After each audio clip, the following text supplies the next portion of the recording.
দাদা, ককরোচ জনতা পার্টি নিয়ে কিছু বলো। না ভাই, এখন তো কিছু বলতেই হবে, কারণ বিষয়টা অনেক ক্রেজি হয়ে গেছে। বিজেপি সরকার তার গোটা লাইফ টাইমে ইনস্টাগ্রামে 8 মিলিয়ন ফলোয়ার দাঁড় করায়, আর এই পার্টিটা কিছুদিনের মধ্যে 14 মিলিয়ন ফলোয়ার গেইন করে। তো বিষয়টাকে এখন সবাই সিরিয়াসভাবে নিচ্ছে, কিন্তু জিনিসটা কিন্তু ভাই এত সিরিয়াসভাবে শুরু হয়নি। বিষয়টা শুরু হয়েছিল হাসি মজা আর মিমের সাথে। দেখো, আমাদের চিফ জাস্টিস সে একটা কন্ট্রোভার্সিয়াল কথা বলে যে যারা আনএমপ্লয় ইউথ আছে তারা সোশ্যাল মিডিয়ায় এসে রিপোর্টার হয়ে যায়, মানে এক ধরনের মিডিয়া হয়ে যায়, তো তারা ককরোচের সময়। তারপর যেহেতু সে কথাটাকে একটু বদলানোর চেষ্টা করে যে আমি সেভাবে বলিনি ইউথকে, কিন্তু ইউথের কথাটা ইগোতে লেগেছে। কারণ কারণ তারা দেখতে পাচ্ছে ভাই, এক তো তুমি পুরো টিভি মিডিয়াকে কিনে নিয়েছো, তারা দিনরাত সরকারের গুণগান গায়, কিন্তু তারই মাঝে যেসব ক্রিয়েটাররা আর ইনফ্লুয়েন্সাররা পার্টির ভুলটাকে তুলে ধরে দেশের ভালোর জন্য, তাদের তো তোমরা এতদিন বলে দিতে অমুক পার্টি সেই পার্টি, কিন্তু আজ ডাইরেক্ট ককরোচ বলে দিয়েছে। তো ভাই, কেউ ককরোচ পার্টিই খুলে দিয়েছে। আর তুমি দেখবে ইনস্টাগ্রামে যখনই কোনো ট্রেন্ড আসে সেখানে সবাই গা ভাসে, যেহেতু সবাই গা ভাসিয়েছে তাই জিনিসটা এত পপুলারিটি পায়। মানুষ বলে ভাই ইন্ডিয়ান ইউথদের ম্যানিপুলেট করা কত ইজি, কেউ এখানে কোনো রিসার্চ করলো না। আরে ভাই, রিসার্চ কী করবে, জিনিসটা অত সিরিয়াসনেসের সাথে শুরুই হয়নি। কিন্তু আমি না এটাকে ট্রেন্ড বলবো না, এটা আমি বলবো মানুষের রাগের বহির্প্রকাশ। কারণ ইন্ডিয়ান ইউথদের কাছে ডিগ্রি আছে কিন্তু ভাই কাজ নেই, মানে আনএমপ্লয়মেন্ট চরম লেভেল।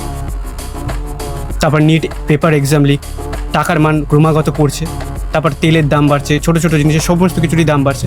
তো এইসব জিনিস নিয়ে কথা বলে কেউ যদি ককরোচ হয়ে যায় তো সালা আমরা ককরোচই ঠিক আছে। বাকি তুমি যদি এই টিভি মিডিয়াকে একদিনের জন্য স্বাধীন বানিয়ে দাও না, তারা তোমার সামনে এমন কালো সত্যি তুলে ধরবে যে তোমার কান দিয়ে রক্ত বয়ে যাবে। বাকি তোমার যদি মনে হয় যে না আমাদের টিভি মিডিয়া খুব স্বাধীন, তাহলে তুমি এই দুটো বিষয় ভেবে দেখো। আমাদের ইকোনমি যখন 4th লার্জেস্ট ইকোনমি ইন্ডিয়া এসে দাঁড়ায়, তখন সেই খবরটা কত ঢাকঢোল পিটিয়ে বারবার দেখানো হয়, যেটা খুবই ভালো কথা। কিন্তু এখন আমাদের দেশের র্যাঙ্কিং 6 এসে ঠেকেছে, মানে আমরা অনেক নিচে পড়ে গেছি। এই খবরটা কোনো ইনফ্লুয়েন্সার বা কোনো টিভিতে দেখেছে না, কারণ তারা ভালো ভালো জিনিস দেখে না মানুষের মাথা ম্যানিপুলেট করে রাখবে। আর এই খারাপ জিনিসটা যে ক্রিয়েটার বা ইনফ্লুয়েন্সার তুলে ধরবে না, সে আরও মানুষের চোখে খারাপ হয়ে যায় যে ভাই তুই এসে খারাপ জিনিসটা কেন তুলে ধরিস। ভাই কোনো ইচ্ছা নেই দেশের খারাপ জিনিসটা তুলে ধরার, ও শুধু এসে দেশের আসল ছবিটা দেখায়।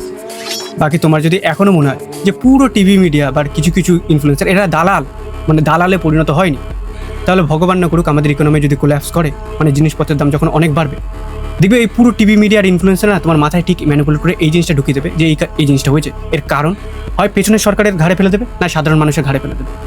কিন্তু নিজের ভুলের জন্য যে ইকোনমি কোল্যাপস করেছে এই জিনিসটা কেউ পয়েন্ট আউট করবে না। কিন্তু অ্যাটলিস্ট আমি এটা বলবো যে আমাদের পেছনের যে সরকার ছিল, মানে মনমোহন সিং, অনেক শিক্ষিত ছিল। আর এখন যদি আমি ফট করে বলে দিই না বর্তমান সরকার অশিক্ষিত, তো অনেক মানুষ অফেন্ড হয়ে যাবে, রাগ করবে, বলবে দেখো দেশের প্রধানমন্ত্রীকে নিয়ে উল্টো পাল্টা বলছে। ভাই আমার কোনো ইচ্ছে নেই না দেশের খারাপ দিক তুলে ধরা, এটা আমাদের কাজ না, এটা মিডিয়ার কাজ। আমাদের কোনো ইচ্ছে নেই দেশের প্রধানমন্ত্রীকে নিয়ে উল্টো পাল্টা বলা, কারণ তার নামের সাথে না দেশের গরিমাও জড়িয়ে আছে। কিন্তু আমরা সত্যিটা দেখাই যেটা তুই হজম করতে পারিস না।